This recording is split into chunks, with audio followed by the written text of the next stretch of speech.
Welcome to Type Tune Tint. I'm Tom Kranz. Will not live free. You will not. We promised God that we would endure the test of time. We promised him. A man betrayed. We would endure the test of time. Rage from the darkest places.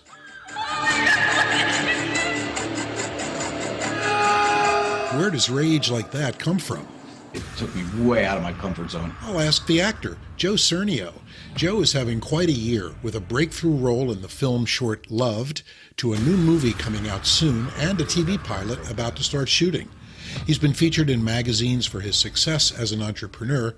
Now acting success is following closely behind. Today we meet Joe Sernio, coming soon to a screen near you.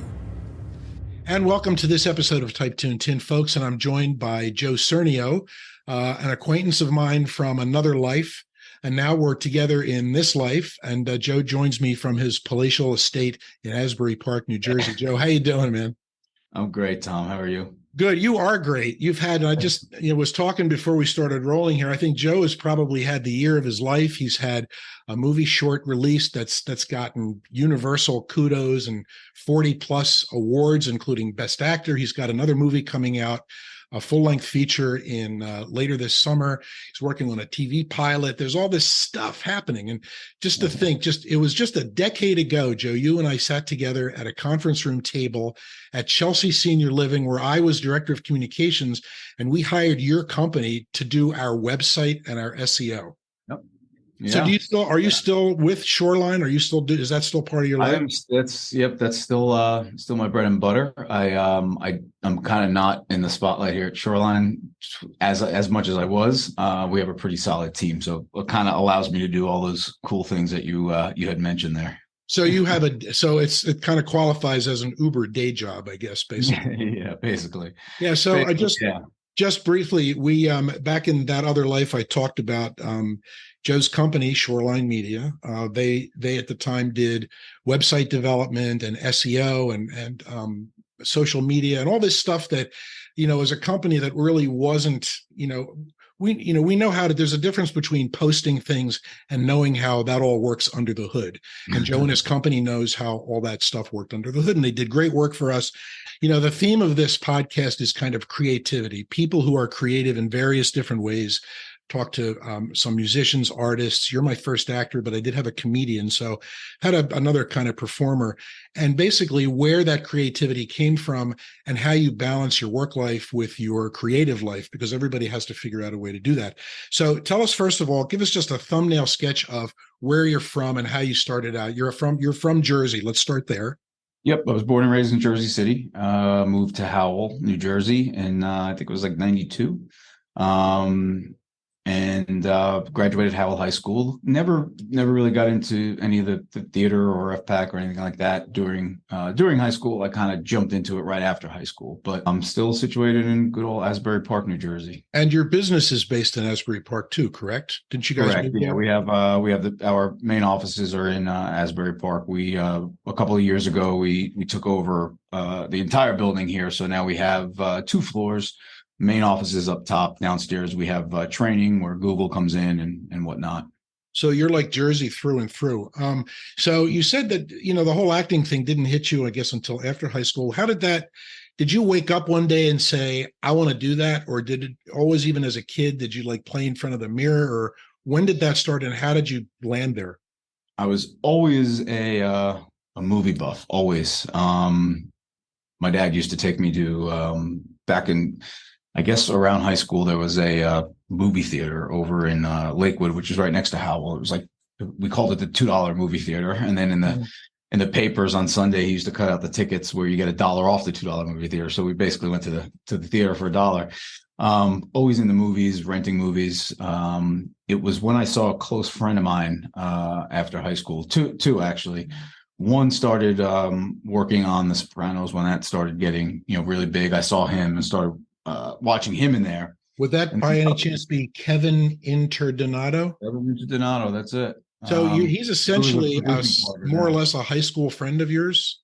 Yep, we were very, very close in high school, and we remain very, very close. We actually produce a lot of projects together. So he's a producing partner as well now. But it was when I saw him on the role of The Sopranos. He played the role of Dogsy, and I saw him, and I was like, "Wow, that's pretty cool." I've always wanted to do it. I was interested in it, and then I saw somebody else from high school. I think he was at the time on the cover of TV Guide for one of the soap operas. And after seeing it, it was like, well, this is pretty cool. I started talking to Kevin about it, and I just kind of started getting into it little by little. And then, my early 20s, 20, 21, 22, I started going to a lot of acting classes, meeting a lot of people in New York, and kind of taking it from there. Well, and I had just happened to have your resume in front of me here. Of course, at the time when we were working together, when we were doing the Chelsea thing, I had absolutely no idea that this was part of your life. And I only got clues when I saw an occasional post of a photograph at a film festival or this. And then after I left, of course, things kind of took off. But I see here that you worked on 2 daytime dramas. You worked on All My Children and As the World Turns. You had some significant stints there, right? As the World Turns was my first. I did a lot of background for about a year. And while I was on that show, it was all just basic background type work. But while I was on that show, a friend of mine was like, "Hey, I just auditioned for All My Children and blah, blah, blah, blah. I can get you in," or whatever the case is. And then back then, I was 20, 21 at the time. I'll be 43 now. But back then was those days where you had a headshot and resume, and you just walked into the casting office, just dropped them down on the desk, and that was it. So I had found out who to speak to or who to give my info to, and it was a gentleman by the name of Bob Lambert, who I auditioned for 2 or 3 times until I actually finally stopped working on As the World Turns and went over to All My Children, starting with more background and whatnot, and then eventually leading up to Under 5 and then Principal and whatever else. So I wound up staying on that show for probably close to maybe 30 plus episodes. So All My Children would have been your first, I guess, for lack of a better term, real role, like a real kind of semi-starring or lead role where it wasn't lines and you had an actual part in the story. Correct. Yeah, it was. I played an orderly on the show, and for anyone that knows Vincent Irizarry, another friend of mine, who's a phenomenal actor. A lot of my stuff was in Pine Valley Hospital with Vincent. So yeah, that was my first kind of role, first kind of speaking, and then from there, I just met a lot of people that helped me out, but started auditioning a lot more for other type stuff, and then basically, as the daytime was doing really, really well, and I was getting a lot of gigs, that's when I got really, really, really into indie film. You've got tons of photographs and headshots. I will say that the camera likes you, Joe. That's what we used to say in TV. It's like, I don't think there's a bad photograph of you that exists. I haven't seen every photograph of you, and you might dispute that, but maybe the last film. You're a good-looking guy, and you've in the last couple of years you made a couple of big magazine covers. I guess it was LA Weekly, right? And at least one other was at Swagger magazine. They did stories about you, not necessarily as a film person, although I guess Swagger will, but they talked about you as an entrepreneur, as like a successful independent business guy, and how. Just going back to what you had mentioned, it's like you put your mind to it, you really, really, really focus. And when I first started Shoreline, it was because I wasn't making a ton of money. The soap operas at the time had, they came and they left. I had a couple other gigs here and there, but really wasn't putting my mind to it like I should have been. And after a while, obviously, if you don't start working, people do forget about you. And I did a couple magazine covers here and there, and then slowly got into building websites and whatnot. And I saw the potential that it had, and I just kind of built it up from there. Were you interested in that why did you pick that particular business to go into? I was. I had interest in that subject matter. I actually graduated. I wound up getting 2 degrees at the Chubb Institute when I was younger. So I've always been into the networking type, computer type stuff. Gotcha. Website stuff was brand new at the time. It was up and coming, So when Front Page was out there and whatnot, when you used to build websites with Front Page. Oh my. Yeah, right. So it was yeah, it's kind of how I got into it, and knowing the potential that it had, I just kind of ran with it. So for the first, we've been here 14 years now, Shoreline.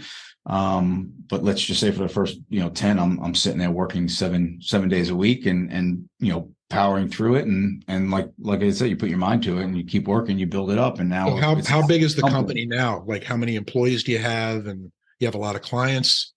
Yeah, we have the client base is a big client base. We have probably about 12 employees here right now. Okay. We have clients from Jersey, New York, West Coast, Australia, New Zealand. Yeah, we have quite a few, and we concentrate in all types of industries: home services, healthcare, pest control. Sure. So yeah, it works well. Great. All right, let's talk about Loved. Okay, so this is it's like a 13-minute, I guess, right? 13, 14-minute film short that currently has been making the rounds at film festivals around the world. Is it still doing that? Are they still showing them? That's going to happen for the rest of the year, pretty much, you think? Yeah, we're in festivals throughout, like going into 2024. Okay. Yeah, which is the kind of way that we marketed it. We did it that way on purpose. So you did that. So do you see this film ever making any kind of release to the general world, so that real people can actually see it? I think so. So long story kind of short was I had just did a feature, because I only started really getting back into the acting stuff a few years ago, but I just got off a feature, modern day gangster film. Loved it. It was great. It was with Kevin Donato. We produced it. It was his feature. He directed it. He wrote it. And phenomenal movie. Myself, Frankie Edgar, Roger Matthews, Malik Whitfield. There's a ton of guys in it. It was a great project. And that's the Bastard Sons, right? Yep, the Bastard Sons. We'll get more into that a little bit later, but keep going. Sorry. No, it's all right. And when when that ended, it was as great as it was. I still wanted to do something different, because I was getting that typecast as like just your everyday average Joe, which is totally fine. So I had seen a friend of mine who was on Ozark perform an absolutely amazing scene. I got in touch with another friend of mine. I said, "Hey, do you think you can write a monologue for me?" And that's where basically love came from. So it started as a monologue based off something I saw on television, and then as we got into it, and I said, man, we can really, make this something big. And I said, this could be something for me, like a breakout type role, which is what I want to do. I want to do this type of stuff. Plus, I've never studied method acting before, and I always wanted to kind of give it a shot, give it a go. And that's basically what we did. We filmed it kind of two ways. We did want to submit it to the festivals. We wanted to see what we could do, because we went all out as far as production value and cinematography and acting and whatever else. But we filmed it technically as a pilot. And then what you saw is the short version. That way we can get it into festivals and see what it could do. Little did we know that it was gonna bring us all over the world now. But yeah, so if you go on the Facebook page and look it up, you'll see that it's been at least, I lost count, 50 or so festivals. You've won Best Actor, Best Cinematography, Best Short Film, Best Thriller, and we're going to show a clip in just a minute here. So it's called Loved, not to be confused with the 1997 film Loved, which is the first thing that came up when I Googled it. Really pissed me off, actually. But no, this is a film that it's not available to the general public yet, but I'm going to show you folks a good chunk of the trailer here. It's a really simple story. It's about a working guy named Harold who basically finds out his wife's having an affair, and this launches a rage in him that basically it injects attention into this 13-minute film that builds and builds and builds to a climax. No spoilers here. I'll just say that the guy you're looking at right now is the same guy you're about to see in these clips. So folks, without further ado, here's a clip or two from the short film Loved. I will kill you! Get out! Get out! Stop! He didn't do anything! Okay, all right. Okay, all right. Tell me! What did he have that I didn't? Promised him we would endure the test of time. Junior.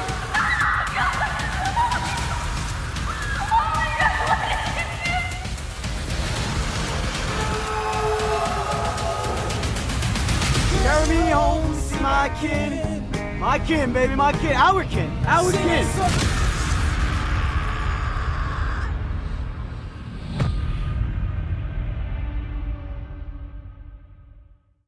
I got to tell you, when I saw that, it was like I had to just remember where I was with you a few years ago. Yeah, that's the same guy. How do you possibly get, tuned up to do that?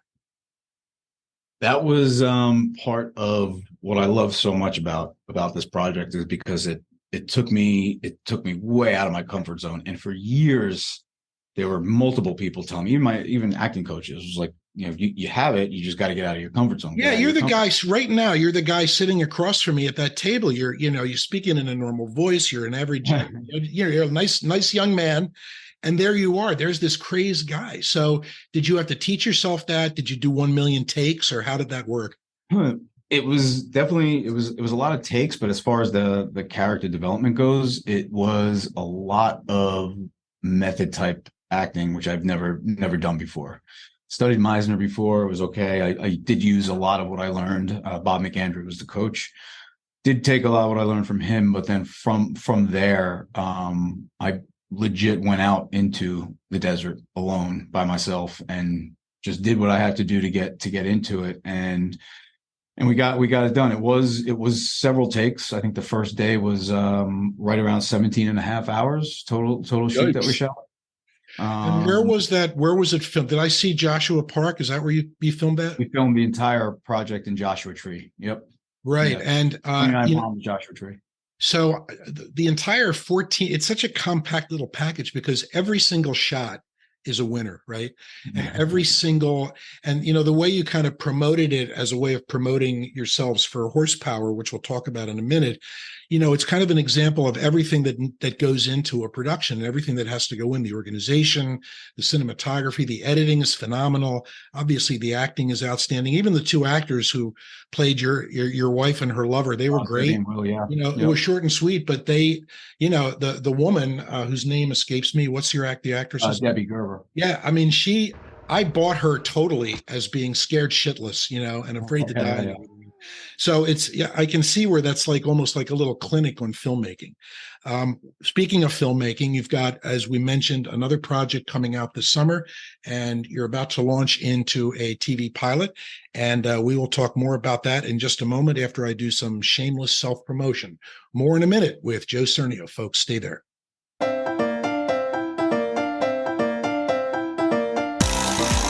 It's time to grab your beach reading. Your great escape is waiting at TomCranceBooks.com. Contemporary fiction in the Bud and Maggie series, sci-fi adventure in the Earth Moon Rescue series. Visit TomCranceBooks.com for detailed descriptions and links to the ebook, paperback, hardback, and audiobook editions. That's TomCranceBooks.com. You deserve a great escape. And we're back, folks, with Joe Sernio from Asbury Park. And we spent some time talking about Loved, and I showed you some clips. I didn't realize that you had actually done The Bastard Sons before Loved. So you did that movie first. And that's a movie that's actually finished, and it's coming out later in the summer of, we believe, the summer of 2023. And the one-line summary I have out of it's essentially a mob movie, kind of a mob-ish movie about an underworld family who's out to get somebody. Make me correct. Yeah, modern day gangster film is basically what it is. We had a couple good reviews. Modern day gangster film Jersey's been waiting for, and so we wanted to go like the old school route, like the old school gangster type films, just modern day type. But yeah, it's this little crew of guys basically that go and take down one of the bosses. Here you are in prime mob regalia, and here's a little clip of Joe. What's the name of your character in the movie? In Bastard Sons, my character is Dobson. All right, here's Joe Sernio as Dobson. Us not having revenue, it's just not an option. Us going on like we have been, it's not an option either. Mm-hmm. Being that we're loyal to our connects upstate, we just never did it. Now the product's getting hot, and they're in desperate need for someone to push it. People, look, such a nice boy. Can you believe there's the same two guys here? So that must have been fun to do. And I guess doing a whole movie is very different than doing a short, obviously more of everything. And what was it like working with, a kid you knew since high school and doing like your first full-length film? Oh, it's great. Him and I together, we work very, very well together. We did a couple features back in the day together. But this was a lot more fun because it was more personal. We had helped. I had helped produce it as he was writing. Him and I were going back and forth. But for him, for what he took on to create this entire feature was great.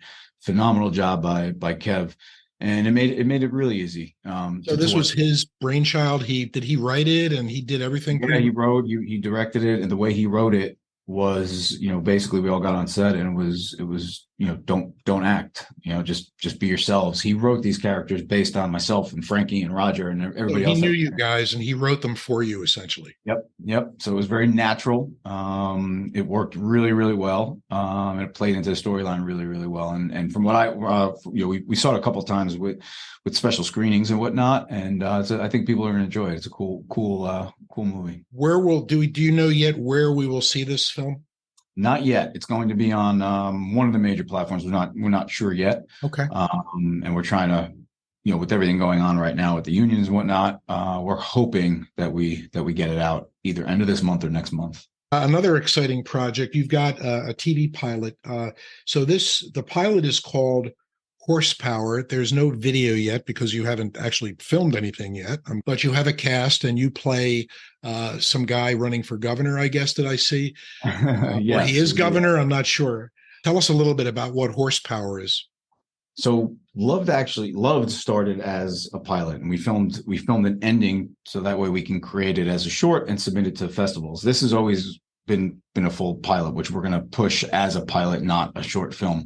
But it was just an idea. I love Westerns, absolutely love them. We didn't really want to get into the pre-production and craziness of an actual, dated type piece in the 1800s type Western. So we went modern day. So the writer friend of mine who also wrote Love, DJ Higgins, he came in and him and I started planning and organizing. He wound up going in, writing this pilot script, about basically a very powerful politician who's running for governor, gets into a little accident, tries to hide that little accident, and a few months later, that past kind of catches up to him.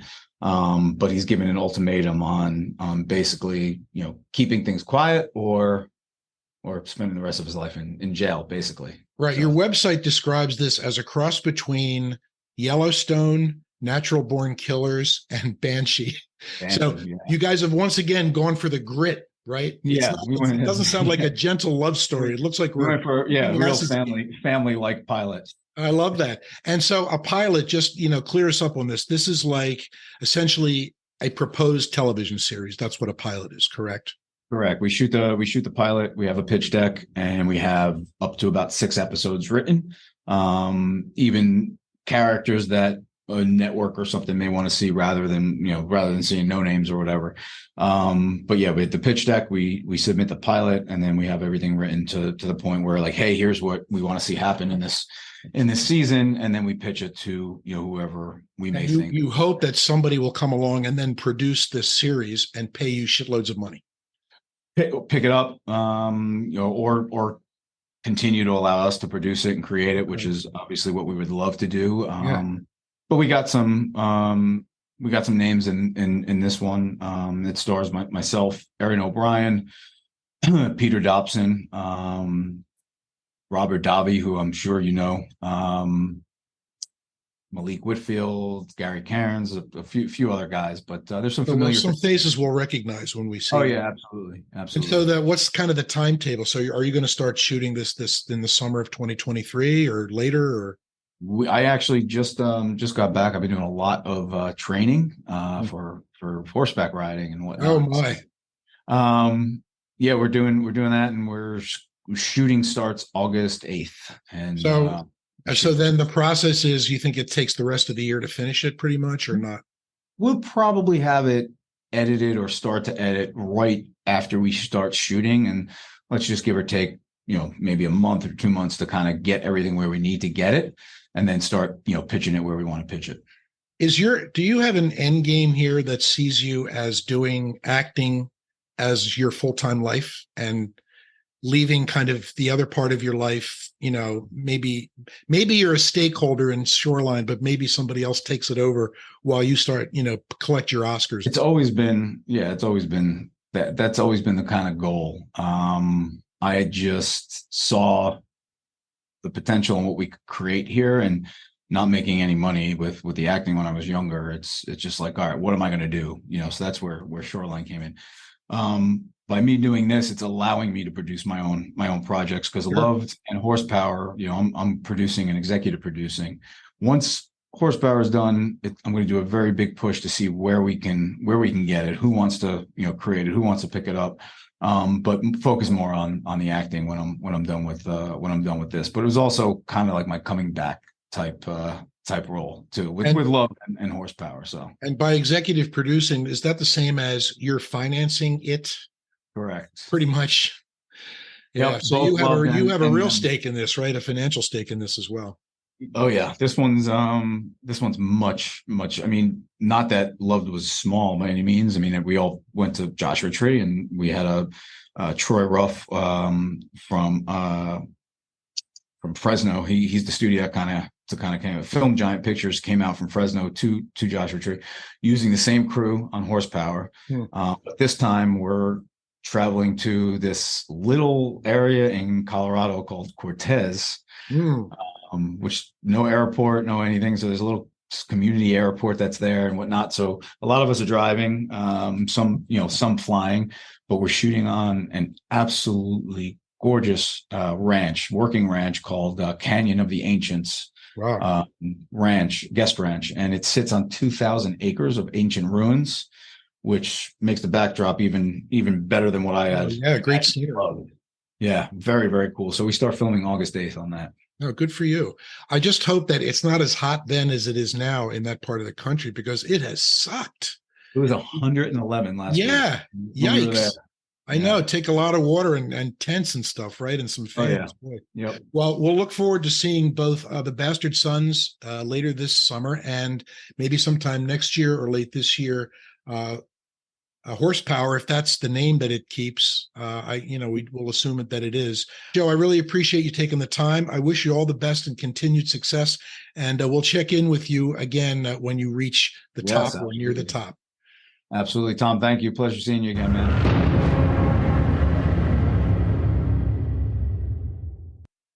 Hi, folks. Tom Krantz here. I appreciate you tuning in to my podcast, Type Tune Tint, and I especially appreciate those of you who have subscribed.